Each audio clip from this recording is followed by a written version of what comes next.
आमिर खान एक ऐसे कलाकार हैं जो सिर्फ कैमरे के लिए नहीं जीते, वो जिंदगी को जीते हैं, गलतियों के साथ, इमोशंस के साथ। आमिर ने अपने सितारा जमीन पर के प्रमोशन के इंटरव्यू के दौरान सब कुछ दिल से कहा है। उन्होंने कहा, मैं रिश्ते निभाने में सक्सेसफुल नहीं हूँ। वो पल याद करते हैं जब किरण राव उनके सामने रो रही थी, पर वो कुछ कह नहीं पाए। उन्होंने कहा, मैं अंदर से बंद हो जाता हूँ। वो मानते हैं कि उनका नेचर पैसिव अग्रेसिव था। उन्होंने बताया कि जूही चावला से 7 साल तक बात उन्होंने इसी कारण नहीं की। रीना दत्ता ने समझाने की कोशिश की, लेकिन आमिर तैयार नहीं थे। आमिर कहते हैं कि काश मैं 18 साल की उम्र में ही थेरेपी लेना शुरू करता। हमने एक्टिंग या डॉक्टर बनना तो सिखाया जाता है, लेकिन इंसान बनना कोई नहीं सिखाता। इमोशंस के साथ साथ आमिर का रिश्ता सिनेमा से सबसे गहरा है। उनका कहना है, आज जो कुछ भी हूँ वो सिनेमा की वजह से हूँ, इसलिए वो OTT प्लेटफॉर्म्स को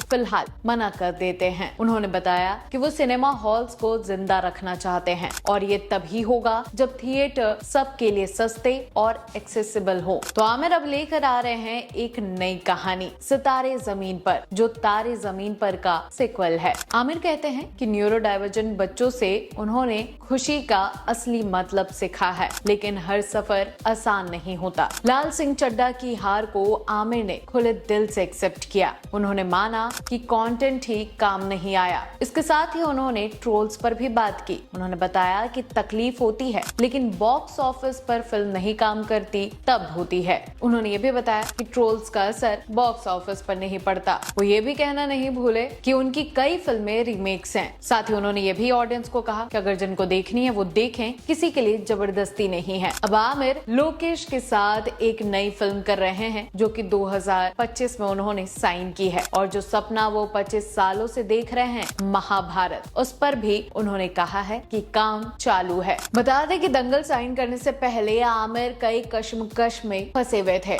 उनको ऐसा लगता था कि वो अभी भी इतने बुढ़े नहीं लगते हैं कि वो 2 बेटी के बाप बने। आमिर मुस्कुरा करके कहते हैं कि शायद अभी वक्त है ये रोल करने के लिए। साथ ही उन्होंने ये भी याद किया कि कयामत से कयामत तक जो रोमियो एंड जूलियट से इंस्पायर्ड थी और सीक्रेट सुपरस्टार जो उनसे काफी अलग थी, पर अभी भी उनके दिल के करीब है। और सबसे आखिरी में वो एक बात खुल के कह जाते हैं कि वो राजा हिंदुस्तानी के कैरेक्टर जैसे हैं, इमोशनल, थोड़ा जिद्दी और एक पर्सनल कॉन्फेशन भी। बॉलीवुड में सबसे ज्यादा उन्होंने खुद को क्लोज रणबीर कपूर के साथ बताया है। तो ये है आमिर खान, एक सुपरस्टार नहीं, एक इंसान जो अभी भी सीख रहा है, गिरते हुए, संभलते हुए और दिल से जीते हुए। तो बॉलीवुड से जुड़े ऐसी तमाम जानकारियों के लिए हमारे चैनल को like, share, follow and subscribe करना ना भूलें।